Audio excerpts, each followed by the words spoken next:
There are beings in the multiverse so old that the concept of age no longer applies to them in any useful way. The Chronarchs were among those beings. For 1,000,000 years they had maintained the Great Observational Network, a web of causal threads stretched across every timeline, every branching possibility, every moment that had ever existed or could exist. They did not interfere. That was the first and only law. They watched. They recorded. They ensured the tapestry of reality remained whole. Vale was assigned to Sector 7. It was not a prestigious post. The timelines in Sector 7 were ordinary, small civilizations rising and falling, the usual patterns of discovery and collapse, nothing that required more than routine attention. He had monitored this sector for longer than most planets had existed. Nothing surprised him anymore. Until the morning he noticed a timeline that was not behaving like a timeline. It was not diverging into new branches. It was not merging with a parallel strand. It was not collapsing inward the way dying timelines do. It had simply stopped. Every quantum fluctuation, every particle interaction, every current of cause and effect had gone perfectly still. The timeline contained a small, unremarkable species on an average planet in an undistinguished star system. They called themselves humans. Their history was short, their technology limited, their reach confined to a single world. But their timeline had frozen, and inside that frozen stillness, one thing remained in motion. A single human consciousness, alert and unhurried, pulsing quietly in the silence. A woman, and she was not looking at her world, or her sky, or anything within her own reality. She was looking outward, directly at Vale. The observer felt, for the first time in 1,000,000 years, that he was the one being studied. Vale filed his report within moments. The Chronarch Council convened without delay, something it had not done in over 40,000 years. Ancient consciousnesses gathered from across the network, drawn by the severity of the anomaly. They studied the frozen timeline together, each one confirming what Vale had already found. All quantum activity had ceased. Not slowed, not disrupted. Ceased. Reality itself, in this one small corner of the multiverse, had paused. The debate that followed was careful and long. Some on the council believed it was a natural phenomenon, a rare confluence of quantum states that would correct itself in time. Others proposed a more alarming possibility, that an unknown force, something outside the Chronarch's awareness, had reached into the timeline and stopped it deliberately, perhaps as a test of the network's response. A senior Chronarch named Saren listened to both arguments and set them aside. She had been studying the data on the human species since the anomaly was first reported, and she had formed a different theory, one the council received with visible skepticism. The humans, she said, had done this themselves, not through any device or inherited knowledge, through will. One human mind had developed the capacity to perceive beyond the boundaries of its own reality, and that act of perception had stilled everything around it. The council asked what mechanism could produce such an effect. Saren gave the answer quietly. Imagination. The ability to conceive in full and vivid detail of something that does not yet exist, and to believe in it so completely that reality bends to accommodate the belief. The Chronarchs had no word for this. It appeared in none of their models. It was, in the most precise sense, outside their equations entirely. Saren volunteered to enter the frozen timeline directly. The Chronarchs had no physical form. They existed as structured patterns of awareness, observers without bodies, but consciousness could be extended inward, projected into a paused reality the way a hand might reach into still water. The risk was real. If the timeline resumed while she was inside, extraction would be complicated. The council approved the investigation, and Saren reached in. The frozen world was unlike anything she had encountered in 1,000,000 years of observation. Photons hung motionless between their source and destination. Atoms held their positions without vibration. The air itself had no movement, no temperature, no texture. It was not emptiness, it was fullness made perfectly still, every particle accounted for and held exactly in place. The quiet was absolute, except for one pulse. Soft, rhythmic, warm. A single human mind, turning over its own thoughts in the silence with the easy patience of someone who had been waiting and did not mind the wait. Saren moved toward it. There was no language available between them, so she did not attempt words. She extended a feeling, a question, open and gentle. "Who are you?" The response came not as thought, but as image. A face, a woman's, calm and curious. A name that arrived with the weight of identity behind it, Ilara. And then a memory, offered freely, like something held out in an open hand. A child lying on her back in a field, staring straight up at a sky full of stars, wondering with complete sincerity whether anything out there was watching. Wondering with equal sincerity whether she could make it watch. She had imagined the universe pausing, had pictured it so clearly, with such total and unself-conscious certainty, that the universe had simply done it. Not to prove a point, only to see. Saren withdrew and brought her account to the council. The human was not a threat, she told them. She was a young mind that had asked the oldest question there is anyone there, and had found, to her own quiet surprise, that the answer was yes. She had paused reality the way a child might cup their hands around a flame. Not to control it, just to see it more clearly. The council weighed this carefully. A faction argued for erasure of the timeline, not out of cruelty, but out of caution. A mind capable of stopping quantum activity without training, without tools, without precedent, was a variable the network could not model. Others wanted to study her. Saren proposed a simpler resolution. Resume the timeline. Let Alara's awareness dissolve back into ordinary waking life.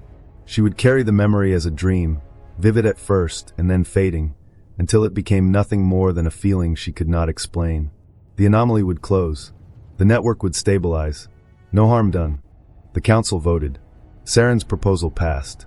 She reached back into the frozen timeline and began the careful work of restoring the flow of cause and effect, particle by particle, moment by moment. And then Alara pushed back. Not aggressively, there was nothing aggressive in it. She simply held on, the way someone holds a door open because they are not finished looking through it. She was curious. She wanted to remember. Her will, unhurried and entirely unaware of what it was doing, pressed against the resumption with enough quiet force to stall it completely. Reality flickered. For 3 full seconds, the multiverse stuttered in a way it had not done in a million years of careful chronarch maintenance. The pause had been extraordinary. What came next was something the chronarchs had no category for at all. The timeline did not freeze again. It began to stutter. Small things at first. A moment replaying itself twice before moving forward. A cup sitting in 2 places simultaneously, each version equally real, neither aware of the other. A memory arriving slightly before the event that created it, so that a person felt the echo of something before it happened. The chronarchs dispatched correction protocols immediately. Every protocol failed. Not because the disruptions were too strong, but because they were too strange. They did not follow the logic that chronarch systems were built to address. Saren watched the glitches spread and noticed, within hours, a clear pattern. Every disruption traced back to human-adjacent timelines. Species with no contact with humanity remained perfectly stable. The disturbance was not a malfunction. It was contagion not of a disease but of a quality. The quality of not knowing what comes next, and imagining anyway. She brought her analysis to the council and tried to explain what the data showed. Humans had evolved in conditions that offered no guarantees. Their world had been genuinely dangerous in a way that most inhabited planets were not. Predators, whether disease, their own kind. Their minds had adapted by running constant simulations. What could happen? What might happen? What they hoped would happen and feared would not. That capacity, imagination in its rawest form, was now bleeding outward through the fabric of the multiverse, introducing something the chronarchs had spent eons carefully removing from their models. Uncertainty. Not the measured, quantifiable kind that physics accounts for. The human kind. The kind that lives in the space between a question and its answer, and finds that space interesting rather than troubling. There was no correction protocol for that. Saren told the council plainly. There was no cure for being human. There was only learning to exist alongside it. The chronarchs had always defined themselves by their purpose. To observe, to map, to maintain the complete record of every timeline that existed or could exist. It was not merely their function. It was their identity. A chronarch without a map was not a chronarch at all. The maps were becoming useless. New branches appeared faster than they could be catalogued, not because reality was accelerating, but because human choices were genuinely unpredictable in a way that no algorithm could model in advance. The finite set of possible futures the chronarchs had spent a million years charting had become something else entirely. An open, expanding structure with no outer edge, no terminal point, no final state. Infinite in a direction their instruments had never been built to measure. Saren proposed the unthinkable. Stop mapping. Accept that the multiverse had changed, and that the change was not reversible. Let the human timelines grow in whatever direction they chose. Watch if you like, she said, but watch the way you watch weather, not to predict it, but to appreciate what it does. The council rejected this without discussion. Observation was not a preference. It was what they were. They redoubled their efforts. New tools were built. New models were constructed. None of it kept pace. And as the human influence spread through contact and proximity, other species began to exhibit the same quality, the restless, open-ended wondering that resisted being captured in any equation. A young chronarch named Kale said something quietly at the end of one long session that no one could immediately answer. He said that the multiverse they had maintained for 1,000,000 years had been orderly, yes. Predictable, yes. But also, in a way they had never stopped to examine, completely still. Every event leading to the next in a chain that had no room for surprise. He asked whether that was a perfected reality, or simply a very large and very elaborate cage. The council did not respond. But no one told him he was wrong. The fracture in the council had been growing for some time before it became visible. Saren represented one position: coexistence, adaptation, the patient work of learning to observe something that could not be controlled. Vorth represented the other. He was old even by chronarch standards, and his certainty had the density of something that had never once been questioned. His argument was simple. The human timeline was the source. Remove the source, and the multiverse would stabilize. What he was proposing was not complicated, he said. It was maintenance. Saren called it by its other name, and the chamber went quiet. Vortha's faction prevailed. They activated a weapon the chronarchs had designed long ago for theoretical emergencies, a device capable of excising a timeline from the causal structure entirely, leaving no trace that it had ever existed. It had never been used. They aimed it at the human timeline and prepared to fire. Saren watched and said nothing. There was nothing left to say. The weapon discharged, and the human timeline was not there. It had moved. Not because any human had detected the threat, not because Alara had looked outward and seen what was coming. She had simply been dreaming, a loose, comfortable dream of open space and the pleasant feeling of not being where you were expected to be. Her imagination had wandered, and the timeline had wandered with it, drifting a fraction out of alignment with where the chronarchs had calculated it to be. The weapon fired into nothing. Vorth stood very still for a long moment. Somewhere in a small house on an ordinary planet, Alara shifted in her sleep and did not wake up. Vorth ordered the weapon recalibrated and aimed again. The targeting systems locked onto the human timeline's new position. By the time the lock was confirmed, the timeline had moved again. It was not fleeing. There was nothing urgent in the motion, nothing that resembled panic or even awareness of pursuit. The timeline shifted the way a person shifts in a comfortable chair, not going anywhere in particular, just finding a better position. It folded briefly into a loop, creating a small paradox that resolved itself cheerfully before the chronarch sensors could process it. It curved sideways through a cluster of adjacent realities, leaving faint trails of possibility behind it like light through water. Alara was dreaming of a game she had played as a child, running through a wide field with other children, being chased by whoever was designated as the catcher, ducking and weaving not with any plan, but with the pure animal joy of movement. Her mind replayed the memory with great affection. The timeline moved with her. Saren watched from a distance and felt something unfamiliar move through her. It took her a moment to identify it. It was laughter, genuine, wondering, entirely involuntary. She had spent 1,000,000 years in the solemn business of observation, and she had never once laughed. Vorth fired 6 more times. Each discharge missed cleanly. Around the human timeline, something else was beginning to happen.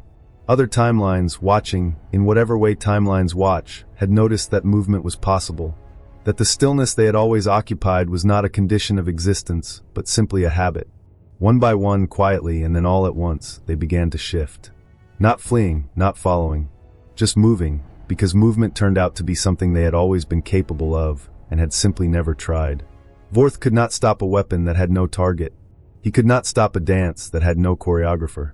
He stood in the center of a multiverse that was learning, for the first time, to move on its own. Vortha's faction did not lose so much as it ran out of something to stand on. Control had been their foundation, the certainty that the multiverse was a knowable system, and that knowing it was a form of care. That foundation had dissolved under them gradually, then all at once, and what remained when the last of their algorithms returned no useful data was simply a very old exhaustion. They had held the shape of the multiverse in their attention for 1,000,000 years. Alara had been dreaming for a few decades. The score was not close. The rest of the Chronarchs watched Vortha's faction withdraw and felt the question arrive without anyone needing to say it aloud. If observation was no longer possible, what were they? Saren answered without waiting for the question to fully form. They were no longer observers, she said. The role had ended. What the humans had introduced into the multiverse was not a problem to be solved, but an invitation to be accepted or declined. She was going to accept it. The council voted, and this time the result was not narrow.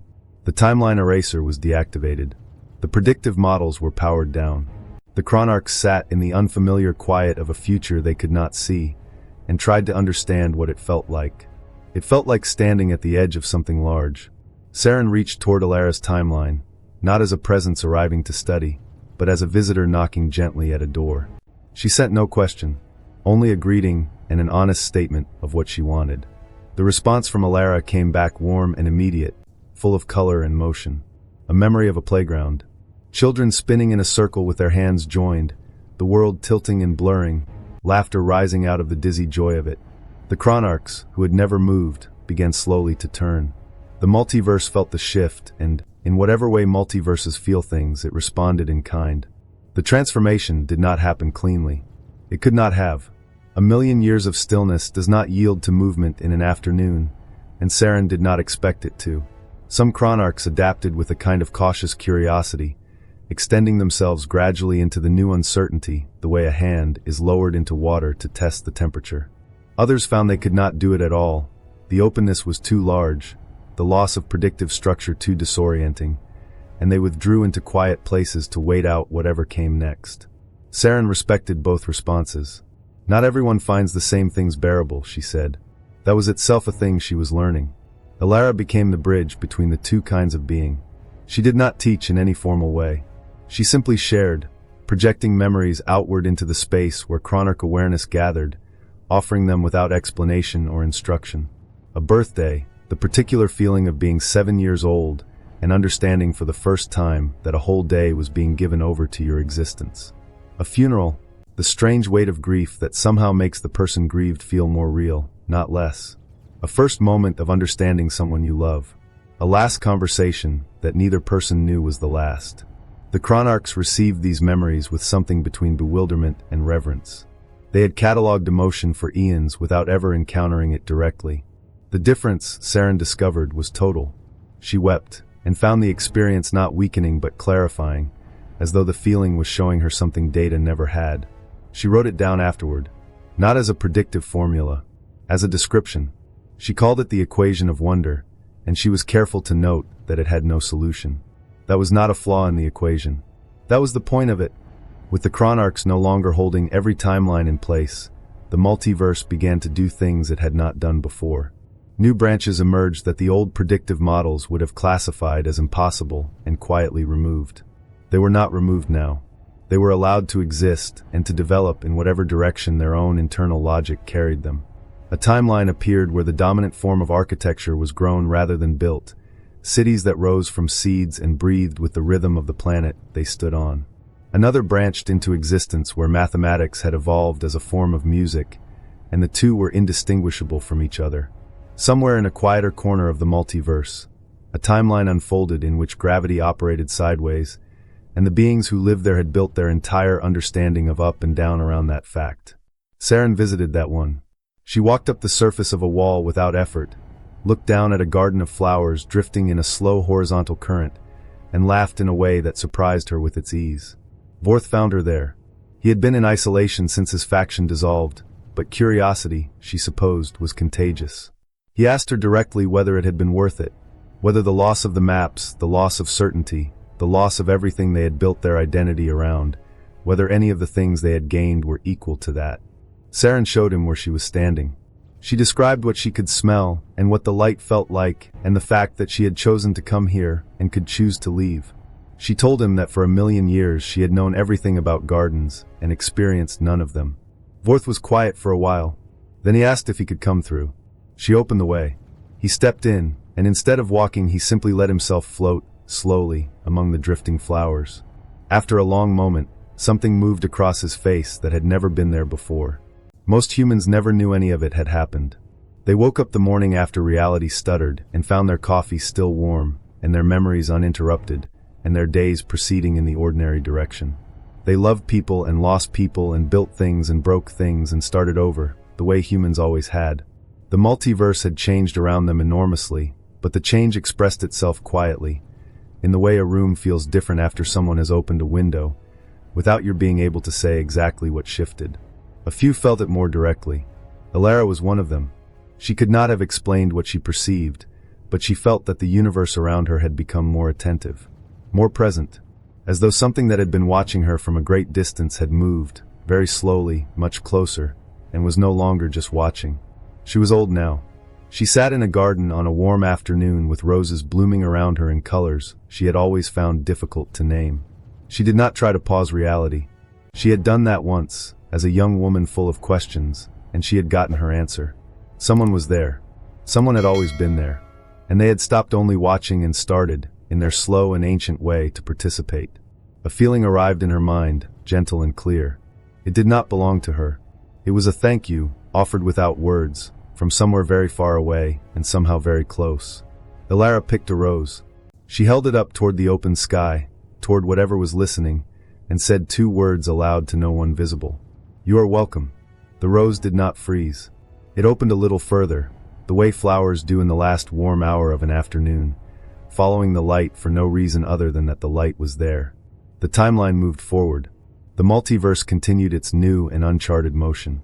And in a space beyond the reach of any map that had ever been drawn, something ancient and newly joyful danced, not in straight lines, not according to any pattern that could be predicted or recorded, but with the full and uncomplicated pleasure of a being that had finally, after a very long time, learned to play.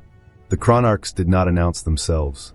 There was no broadcast, no signal, no moment of dramatic first contact. They simply stopped concealing the fact of their existence, and the galaxy noticed gradually, the way you notice that the light has changed in a room without being able to say when it shifted. The knowing changed things. Species that had looked at the stars and felt the particular loneliness of believing themselves unobserved now understood that they had never been. Not watched in a way that judged or directed, simply seen, the way you might be seen by someone sitting quietly in the same room, not demanding anything, just present. The chronarchs offered no warnings about the future. They held no ancient wisdom back as currency. They were simply there, learning alongside everyone else, finding the experience of being known as disorienting and as grounding as everyone else found it. A young human woman named Lyra had grown up on the stories. Alara's paused timeline was part of her culture by then, retold in different versions depending on who was telling it, but always carrying the same core. A woman who wanted to be seen and was. Lyra wanted to try it herself, not because she had a question or a need. She simply wanted to say hello to something ancient and see what happened. She went to a wide field in the early morning, sat down in the grass, and opened herself to whatever was there. Not reaching, not demanding, just available. Saren was the one who answered.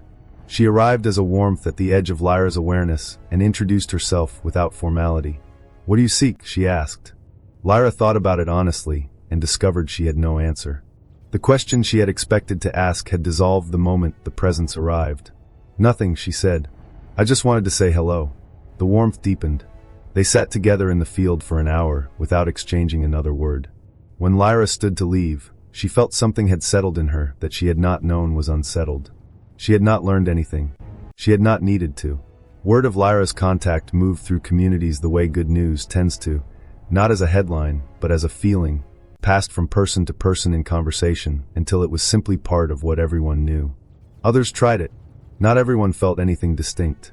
Some sat in fields or on rooftops or at the edges of oceans and felt nothing they could name, and went home unchanged, and that was fine. But many felt something, a warmth at the periphery of their attention, a quality of being accompanied. The chronarchs were not prepared for the volume of it. They had spent 1,000,000 years in the clean distance of observation, and now the distance was gone, and in its place was an unending stream of contact, grief and joy and confusion and gratitude and loneliness and love arriving from every direction without schedule or filter. They were overwhelmed in the way that someone who has never been touched is overwhelmed by an embrace. The sensation was real, and they did not know what to do with it. Saren found her footing first. She began to simply listen, not to analyze or respond or resolve, but to receive.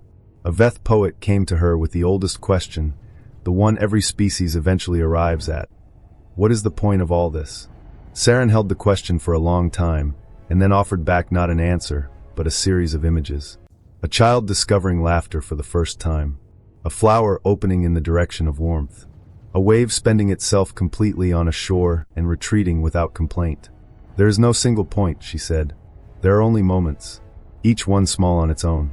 Together, they become something that cannot be named but can be felt. The poet wept. She had spent decades constructing arguments and counterarguments in search of a conclusion. What she had received instead was permission to stop searching for the architecture and simply live inside the house. She wrote it down afterward in 12 lines. The last line was the one that traveled. Not every chronarch came forward. Saren had known this would be true before it became visible, and she did not treat it as a failure. Some of the oldest among them had found, when they tested the edge of connection, that the openness was more than they could hold. The noise of contact, the sheer, unfiltered aliveness of a galaxy full of beings who felt things constantly and without apology, was simply too much. They withdrew. Not from fear, exactly. From a kind of honest self-knowledge that Saren found she could only respect. The galaxy accepted this about them the way it accepted mountains. Present, significant, not coming toward you, and not requiring anything. Known but not visited. The reclusive chronarchs watched from their great distance, and their watching was not nothing. It was a form of witness, quiet and total, and there was meaning in it even if the meaning was hard to articulate. A human philosopher wrote a book about this. She argued that the multiverse had always needed both kinds of attention. The kind that stands apart and sees the whole shape of a thing, and the kind that enters and becomes part of it. Neither made the other unnecessary. Watchers gave dancers context. Dancers gave watchers something worth watching. The tension between the two was not a problem to be resolved, but a structure that held something open, a space where meaning could form without being forced. Saren read the book slowly. At the end she sent the philosopher one image and nothing else. A spiral galaxy photographed from far enough away that its full shape was visible, turning in the dark, every arm of it lit and moving, alone in its portion of space and entirely, completely beautiful. The philosopher did not reply for 3 days. When she did, she sent back a single word. Yes. The chronarchs who had joined the dance discovered something they had not expected and could not have predicted, because prediction no longer applied to them. They had given up their immunity to the future, and in doing so they had become something they had never been before. Not mortal, exactly, they could still exist without limit. But changeable, open to becoming different from what they had been. Capable of learning something on a Tuesday that made them see Wednesday differently. Capable of being wrong, and knowing it, and choosing otherwise the next time. Saren found this terrifying and wonderful in approximately equal measure. She learned to paint, working in a medium that existed in 3 dimensions and responded to the quality of attention rather than the movement of a brush. She learned to cook, in the sense that she learned to understand food, what it meant to a body to be nourished, what it meant to share that nourishment with someone. She learned, slowly and with considerable confusion, to love. Not a chronarch. A human woman named Mira, who was the granddaughter of Alara, who had started all of this by pausing the universe to ask if anyone was there. Mira sat in a garden every afternoon and talked to the space around her, knowing Saren was somewhere in it. Saren could not answer in words, but she could answer in feeling, warmth when Mira laughed, a kind of aching attention when Mira was sad, something that had no name but felt like being fully present in a way Saren had never managed before, not in a million years of careful observation. One afternoon Mira stopped mid-sentence and looked at the sky and said, quietly, that she knew Saren was enough. That she had always been enough. That she did not need to be more or different or easier to hold. Saren had observed love for 1,000,000 years. She had catalogued its patterns and noted its effects and filed it under data she understood. She had not understood any of it. Love was not a pattern. It was a garden you walked into without knowing the way out, and found you did not want to leave. It was a rose. It was a yes. After 1,000,000 years, she said it. 1,000 years is not a long time, in the scale of things the chronarchs measured. But it was long enough for everything to change. The multiverse they had once maintained like a closed system, every variable accounted for, every branch mapped and labeled, was now something else entirely. It had the quality of a living thing, which is to say it was unpredictable and surprising and occasionally alarming and consistently more interesting than anything that could have been designed. Timelines grew outward in directions the old models had no names for. They merged in places no one had anticipated and split again somewhere further along in ways that produced entirely new kinds of beauty. Impossible things happened with enough regularity that the word impossible had quietly retired from common use. The Chronarchs had retired from mastery. What they had become instead was harder to name, but easier to feel. Gardeners was close. They moved through the living structure of the multiverse the way careful hands move through a growing thing, not shaping it toward a predetermined form, but attending to it, noticing where it needed water or light or simply the acknowledgement of being seen. Saren had grown ancient even within that ancient people. She spent much of her time in a place that had no precise location, a fold where the edges of all timelines came close enough to touch, a quiet space that existed in the gaps between realities. She had made it a garden. Roses grew there that belonged to no single timeline, drawing from all of them at once. She sat among them and thought of Alara, not with grief, with something warmer, the particular feeling of gratitude toward someone who changed the direction of everything without intending to. "Your curiosity set us free," she said to the memory. The memory did not speak, but something in the air of the garden shifted, warm and brief, like a hand placed gently on a shoulder. The concept of a timeline, a single fixed sequence of events belonging to one version of reality, had not disappeared, but it had loosened its hold on how beings understood their lives. Travel between timelines became ordinary in the way that ocean travel had once become ordinary for humans. Still remarkable when you stop to think about it, but no longer extraordinary enough to interrupt a Tuesday. Humans took to it with the enthusiasm that had characterized their approach to most things that seemed impossible until it wasn't. They had always asked what if. Now the question had an answer that could be visited. A man named Elias went looking for a version of himself who had made a different choice at 23, had put down his scientific instruments and picked up a brush instead. He found that version in a small studio with good light. He watched himself paint for an afternoon. The canvas was modest work, technically, but it was made with a happiness that was unmistakable even from a distance. Elias watched and waited for regret to arrive. It did not come. What came instead was something lighter and more useful. Every road he had not taken still went somewhere worth going. Nothing had been lost. Everything had simply been distributed across the space of what was possible. He said as much to the young Chronarch who had accompanied him, Kale, still learning the texture of experience. Even the hard parts, Elias said, even the grief and the wrong turns and the years he had wished away. They were not detours. They were the path. The thorns were not obstacles to the garden. They were part of what made it real. Kale wrote the words down carefully. He was not sure he understood them yet.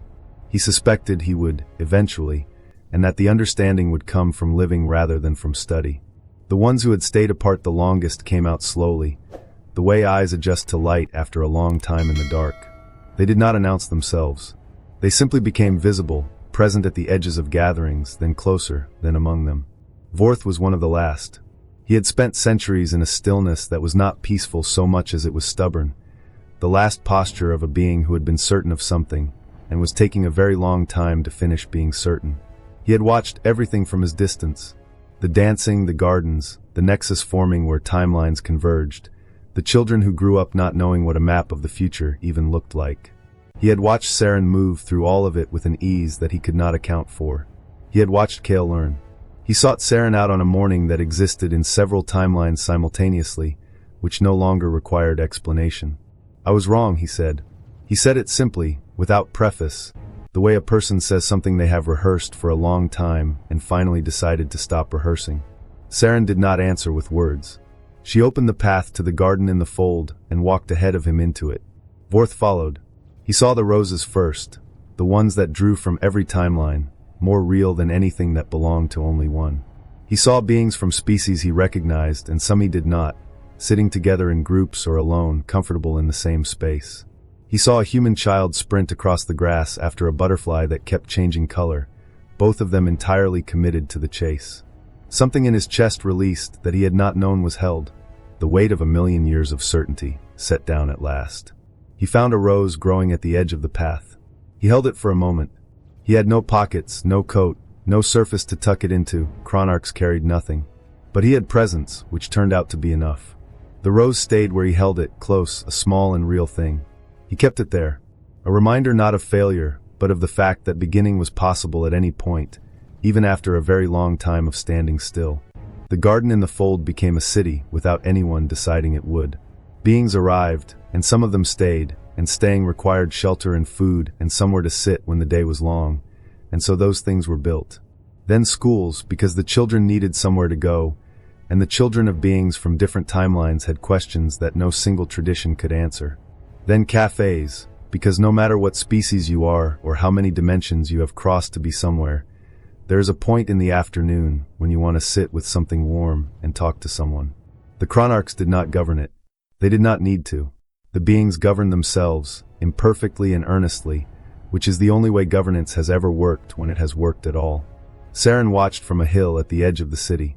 She was older than she could accurately express, and she felt it not as decline but as depth, the particular quality of having been present for so much that the present moment carried all of it lightly.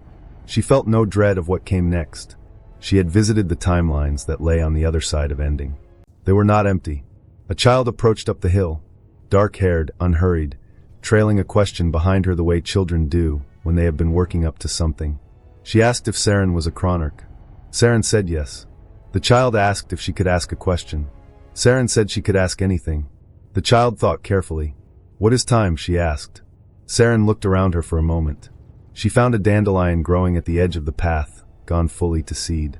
She picked it and held it up and blew gently, and the seeds lifted into the air between them, dozens of small white filaments rising and drifting, each one unhurried, each one going somewhere different.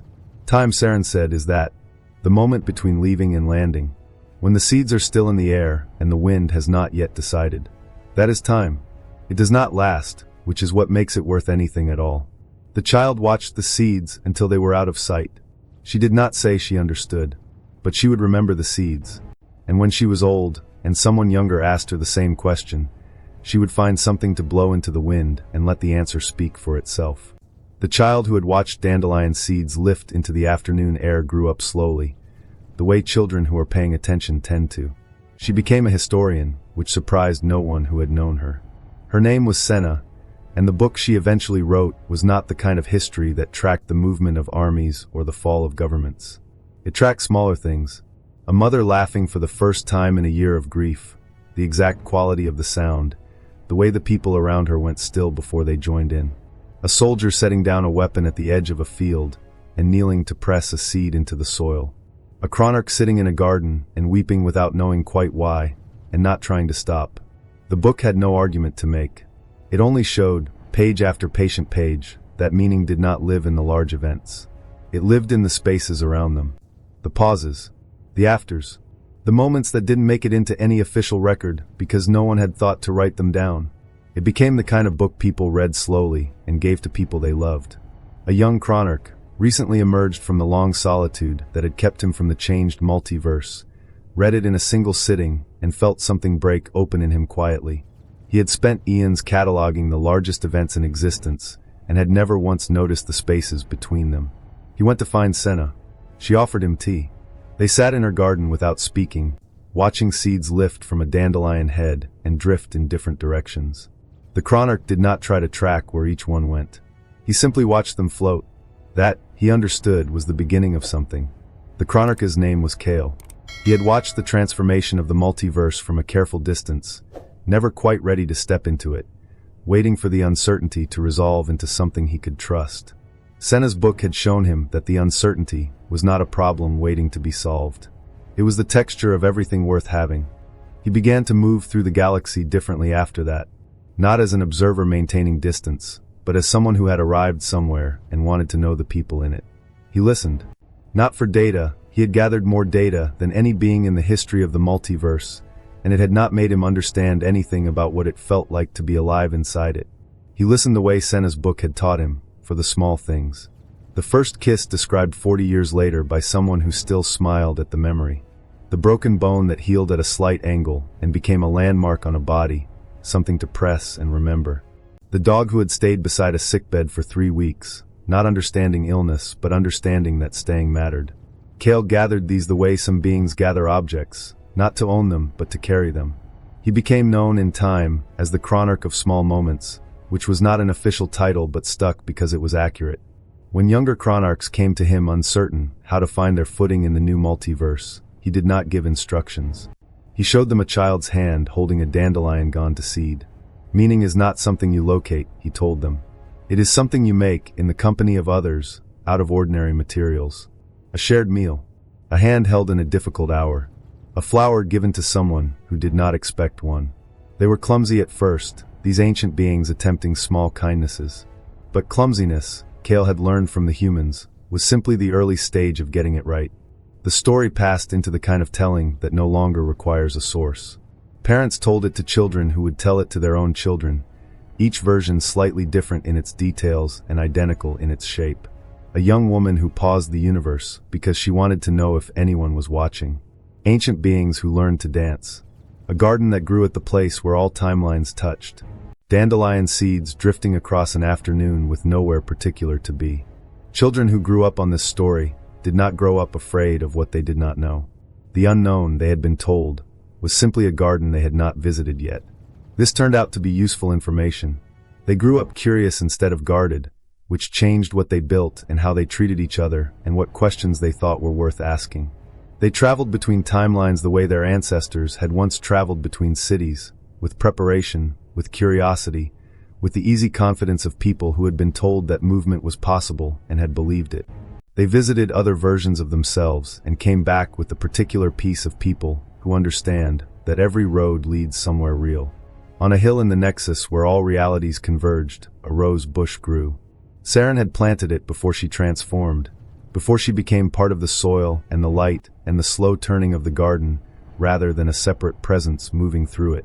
Visitors sat beside the bush and felt something they could not fully describe. A warmth, the quality of being accompanied. A quiet yes rising from the roots. A human child visited the hill on an ordinary afternoon. She picked a rose and put it in her hair. Then she closed her eyes and was still, not trying to stop anything, not reaching for anything, simply present in the moment she was in. She breathed in. She breathed out. She opened her eyes. The dandelion seeds were drifting across the hill in the late light, each one unhurried, each one entire. She was part of all of it. She had always been. Time is not a line. The humans understood this before anyone else put it into words clearly enough to pass on. It is a garden, seeds lifting and drifting and landing in places no one chose, growing into things no one predicted, most of them small and all of them real. The garden does not require every seed to become something. It only requires that seeds keep lifting, that the wind keeps moving, that someone keeps watching with the particular quality of attention that makes watch things feel, in some unscientific way, more fully alive. The Chronarchs had once believed they were the watchers, and everything else was the watched. They understood now that the line between the two had never been as clear as their equations suggested. To watch something closely enough is to be changed by it. To be changed is to participate. They had been participants all along, without knowing it, and what the humans had done, what Alara had done, simply by wanting to be seen, was show them the door they had been standing behind for 1,000,000 years. The most important timeline, the Chronarchs had come to understand, was not the one where empires rose or stars were born or weapons were built and set aside. It was the one happening right now, in every direction, in every small and ordinary moment. A question asked by a child, a flower given without occasion, two beings sitting together without needing to fill the silence. Humanity had not taught this through argument or demonstration. They had taught it by being what they were, curious and stubborn and kind and wrong and capable of beginning again. By pausing reality not to control it, but to look at it. By dancing when the safer choice was to stand still. The dandelion seeds are still in the air. The space between them is as large as everything. And somewhere in a garden that exists in no single timeline, the multiverse draws a breath, slow, unhurried, complete, and does not release it yet. It holds the moment just a little longer. The way you hold something good before it changes. The way you hold a yes before you say it. And then quietly it lets go. And the seeds keep floating. And the garden keeps growing. And the quiet yes goes on.